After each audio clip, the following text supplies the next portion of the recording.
Hai, bertemu lagi dengan gue di channel Boom Movie. Dalam film yang akan gue bahas kali ini sangatlah luar biasa, karena akan mengisahkan sebuah kisah nyata panglima perang terbesar sepanjang masa, yang bernama Alexander yang Agung. Dia berasal dari kerajaan Makedonia yang pada saat itu terletak di Yunani. Pada masa itu, sosok Alexander sangatlah diagung-agungkan, karena dia telah menguasai kerajaan-kerajaan terbesar di dunia, seperti Mesir, Persia, Balkan, serta India. Lalu bagaimanakah kisah dari sang penakluk dunia ini? Oke lah, langsung saja putar intronya.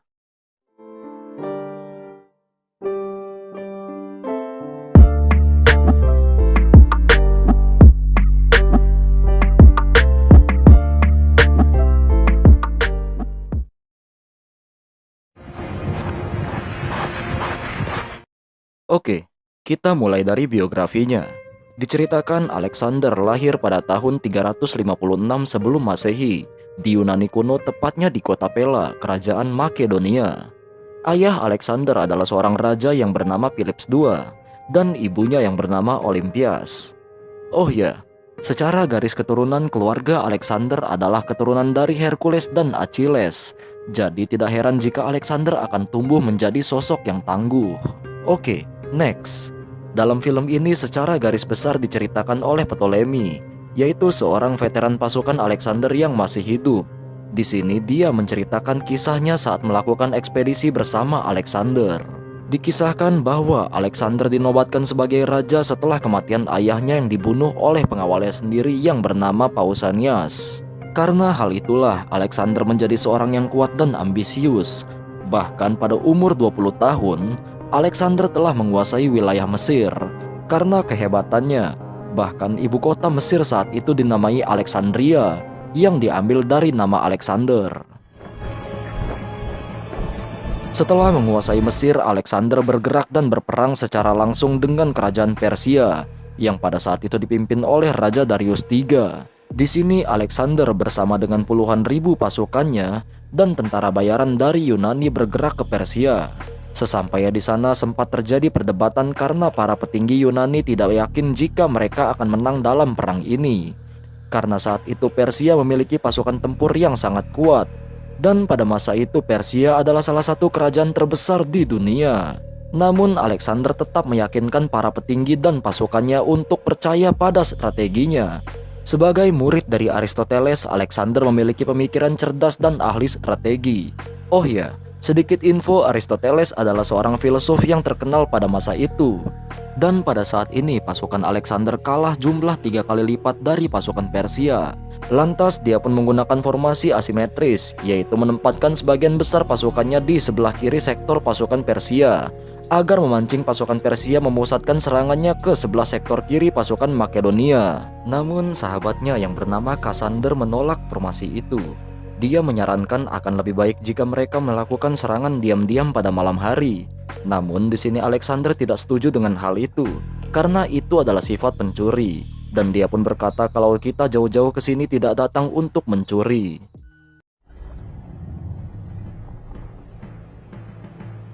Most distant place in Asia. Hingga pada keesokan harinya peperangan pun akan segera dilaksanakan. Di sini Alexander belum pernah secara langsung berhadapan dengan pasukan Persia. Namun Alexander sering mendengar kabar kalau pasukan Persia yang dipimpin oleh Raja Darius III terkenal akan kebrutalannya.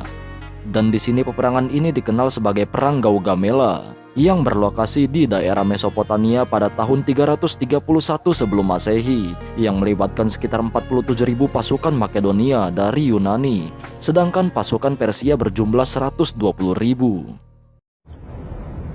For the freedom.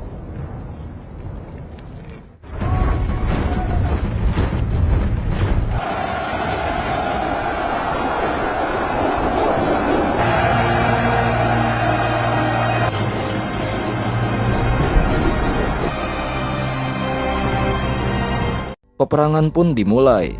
Terlihat Raja Darius III yang masih muda memerintahkan pasukannya untuk menyerang.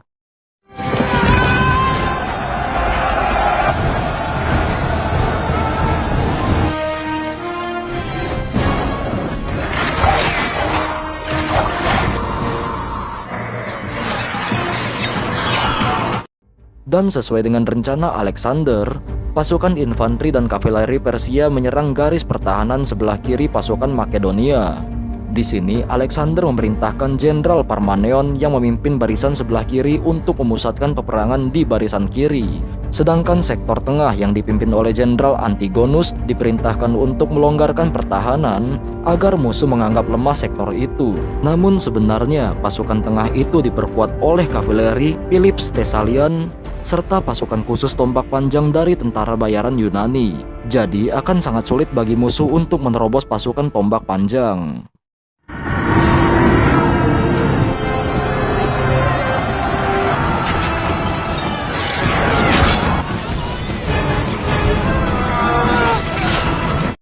Di sisi kanan atau sektor barat, Alexander bersama dengan kavaleri sekutu dari Paionian bergerak secara mencolok keluar dari barisan kanan.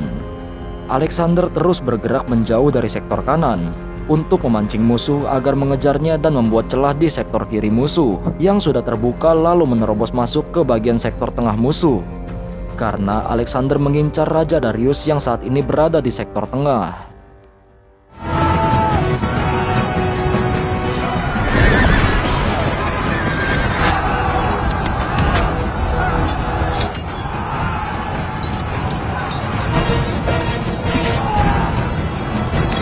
Lalu seketika itu pula Alexander memerintahkan pasukannya yang berada di sektor tengah untuk merangsak masuk ke depan agar membantu serangan terpusat itu.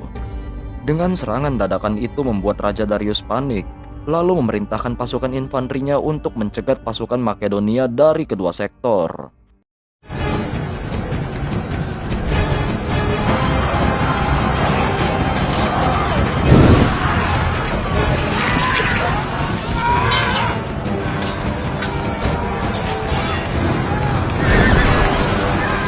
Dan pada saat itu pula Alexander memusatkan serangannya kepada Raja Darius. Dan saat itu juga Raja Darius memutuskan untuk mundur bersama dengan pasukannya yang tersisa.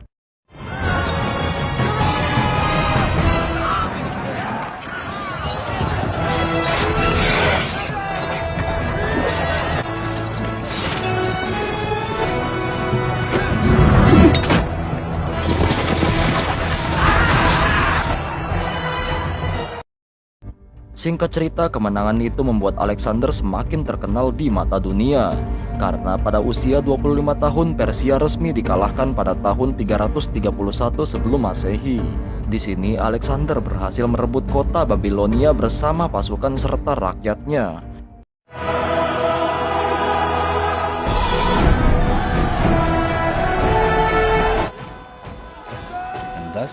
Namun kemenangan itu dirasa belum puas karena mengetahui Raja Darius yang masih hidup dan berkeliaran di Persia. Hingga setelah 6 tahun berkuasa di istana Persia, tepatnya pada tahun 327 sebelum Masehi, Alexander memutuskan untuk memburu Raja Darius beserta pasukannya yang dikabarkan melarikan diri ke arah timur laut Persia. Lantas Alexander dan pasukannya pun menempuh perjalanan ratusan kilometer ke wilayah Baktria. Sesampainya di sana, Alexander menemukan Raja Darius yang sudah dibunuh oleh pengawalnya yang memberontak. Dan pada saat itu pula Alexander berusaha memburu pengawal Raja Darius itu untuk menghormati kematiannya. Ambisinya membawa dirinya ke arah timur, sampai pada saat Alexander menginjakan kakinya di tanah Speta Ruasia, yaitu di wilayah Skythia. Dan di sini Alexander juga berhasil menaklukkan suku-suku terkuat di wilayah Skythia. Tidak hanya menaklukkan Skythia, Alexander juga menikahi seorang gadis dari anak kepala suku itu yang bernama Roxane. Others, the desire for befitting a proper marriage. Meskipun terjadi perselisihan karena beberapa pengikut Alexander tidak setuju dengan pernikahan itu, tetapi Alexander tidak menghiraukannya karena dia menganggap Roxane adalah wanita yang kuat dan pantas melahirkan keturunan darinya. Seperti yang kita tahu di awal film tadi, bahwa sejak kecil Alexander sudah belajar ilmu-ilmu filsafat, pengobatan, agama, seni, dan juga logika bersama gurunya Aristoteles. Menurut Aristoteles, perasaan cinta kepada wanita hanya menimbulkan kecemburuan dan juga menghambat ilmu pengetahuan serta logika mereka untuk meraih masa depan. Aristoteles juga sering mendoktrin kalau orang-orang Timur dan Asia adalah orang-orang bodoh dan biadab. Lantas dia pun juga menganggap kalau bangsa Yunani lebih unggul daripada mereka. Di sini orang-orang yang dimaksud oleh Aristoteles itu adalah bangsa Persia, Skythia hingga ujung bangsa India. Dan dari perkataan Aristoteles itulah Alexander ingin membuktikan perkataan gurunya itu. Oleh karena itu Alexander berambisi untuk menaklukkan seluruh dunia.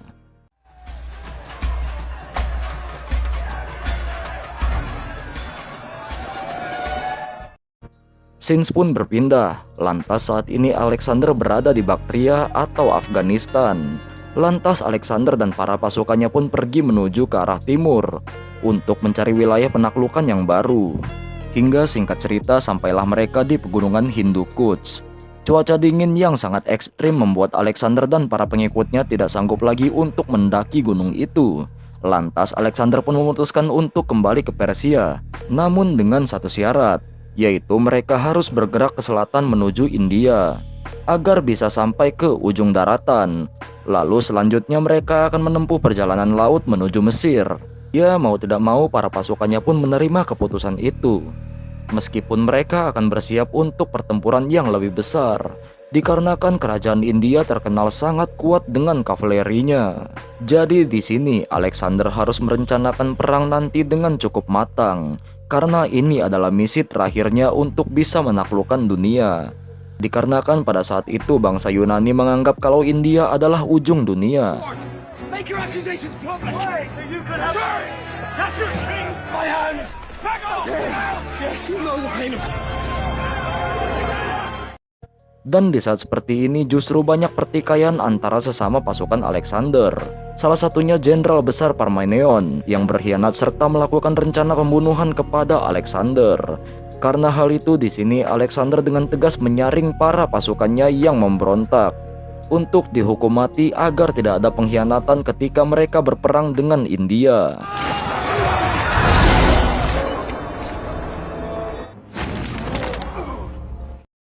Singkat waktu, Alexander dan pasukannya pun melanjutkan perjalanan. Di sini mereka melintasi hutan-hutan belantara yang belum pernah mereka lewati seumur hidupnya. Hingga pada akhirnya mereka memasuki wilayah hutan perbatasan India, tepatnya di wilayah kerajaan Vaurava.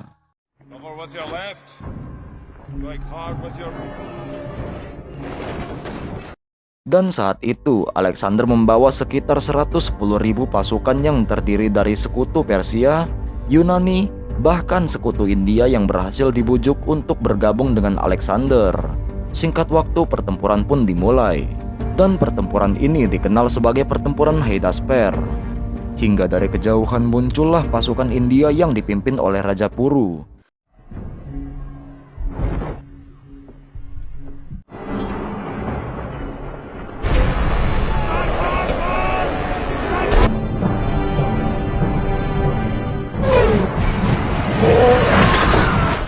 Saat itu pasukan India berjumlah 130.000 orang dengan 85 gajah perang. Pasukan India pun menerobos masuk ke pertahanan tengah pasukan Makedonia.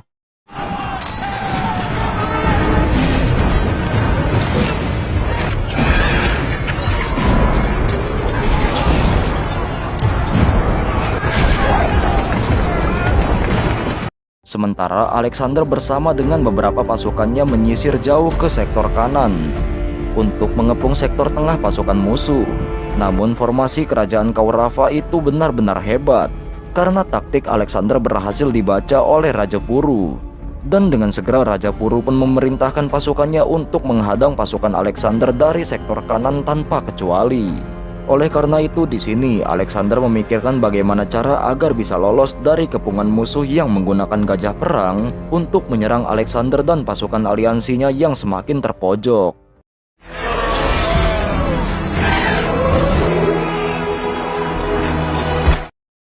Singkat waktu sampai akhirnya Alexander pun memutuskan untuk mundur dan membiarkan aliansi Persia dan India yang meladeni gempuran musuh dari sektor kanan.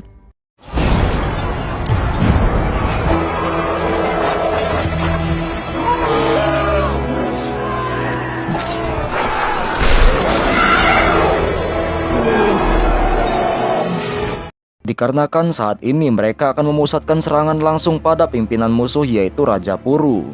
Walaupun hal itu tidak semudah saat Alexander menyerang Raja Darius, karena pertahanan Raja Puru yang sangat ketat, ditambah lagi kuda-kuda pasukan Makedonia yang ketakutan ketika melihat gajah-gajah perang milik pasukan musuh, yang membuat pasukan Alexander hampir putus asa.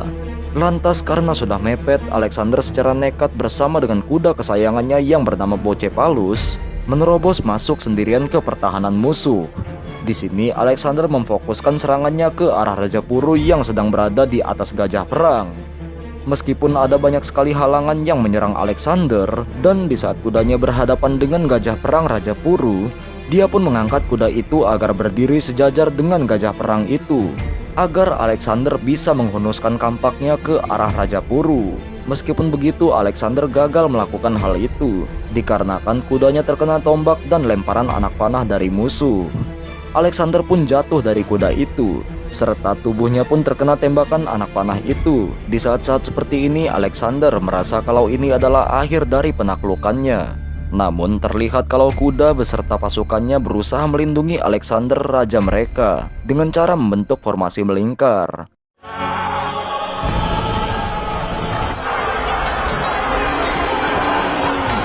Karena hal itulah pasukan musuh menjadi kewalahan. Dan di sini banyak sekali korban jiwa dalam formasi pertahanan terakhir itu.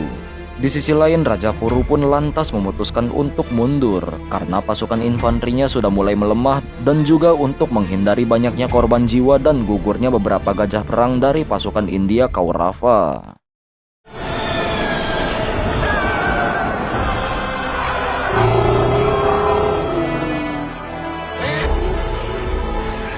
We'd never be men again. Setelah perang itu usai, Alexander pun mulai sekarat. Lantas dia pun ditopang dan dilindungi oleh para jenderalnya untuk dibawa ke kem utara pasukan Makedonia. Di sini Alexander pun tersadar kalau ada banyak sekali pasukannya yang terluka hanya untuk mengikuti ambisinya.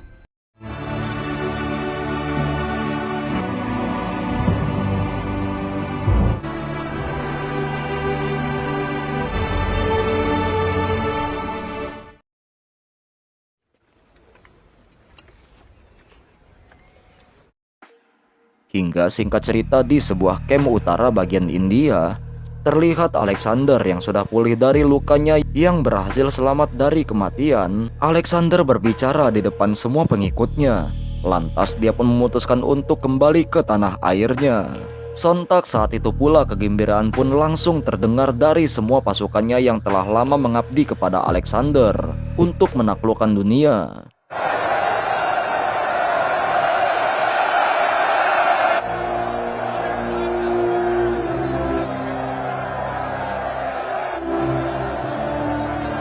Sebelum berangkat, Alexander memerintahkan untuk membangun altar Dewa Zeus yang menandakan kalau dirinya pernah menginjakan kaki ke tanah India, yang dianggap sebagai ujung dunia pada saat itu. After 6 years in the Far East, to this day there is no accounting. Singkat waktu, Alexander pun sampai di kerajaannya yang berada di Babilonia, Persia. Sesampai di sana, hal mengejutkan pun terjadi saat mendapati Hephaiston yang menjadi kekasih laki-lakinya meninggal karena diracuni oleh seseorang.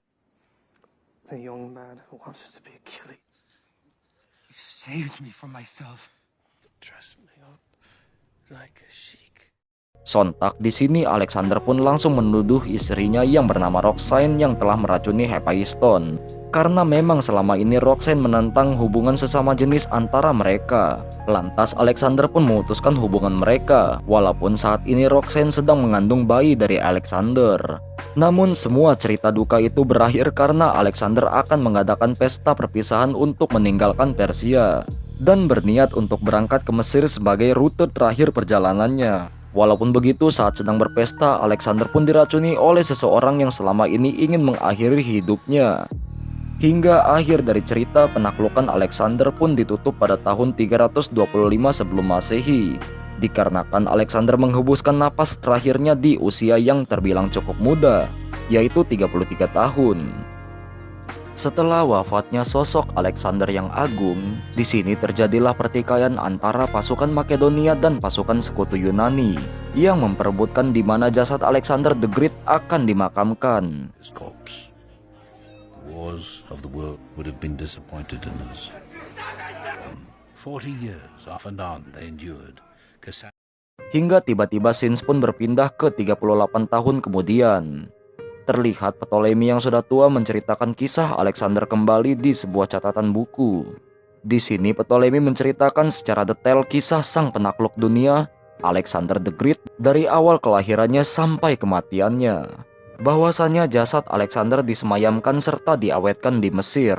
Dan sebuah fakta kalau memang kematian Alexander sudah disepakati oleh semua jenderal yang memang sudah merencanakan kematian itu. Karena mereka ingin mengakhiri sumpah setia mereka kepada rajanya Alexander the Great yang penuh ambisi, agar mereka bisa hidup tenang dengan keluarganya. Hingga singkat waktu setelah 6 tahun kematiannya, istri Alexander, Roxanne, pun dibawa ke Makedonia setelah melahirkan anak laki-laki yang merupakan darah daging Alexander. Namun lagi-lagi Cassander yang merupakan sobat kecilnya meracuni Roxanne serta anaknya, dan terhapuslah garis keturunan dari Alexander. Hingga itulah kisah Alexander the Great yang sempat diceritakan oleh saksi hidup, walaupun buku tulisan itu kini telah lenyap saat perpustakaan Alexandria dibakar karena sebuah tragedi. Dan film pun selesai. Oke guys, begitulah kisah hidup dari Alexander the Great, sang penakluk dunia. Oh iya, setelah panjang lebar gue bercerita, ayo dong dukung perkembangan channel ini dengan cara tekan tombol subscribe-nya dan nyalakan lonceng notifikasinya agar lo selalu update dengan film-film paling seru yang bakal gue review ke depannya nanti. Terakhir dari gue, Boom Movie di sini. See you in the next film.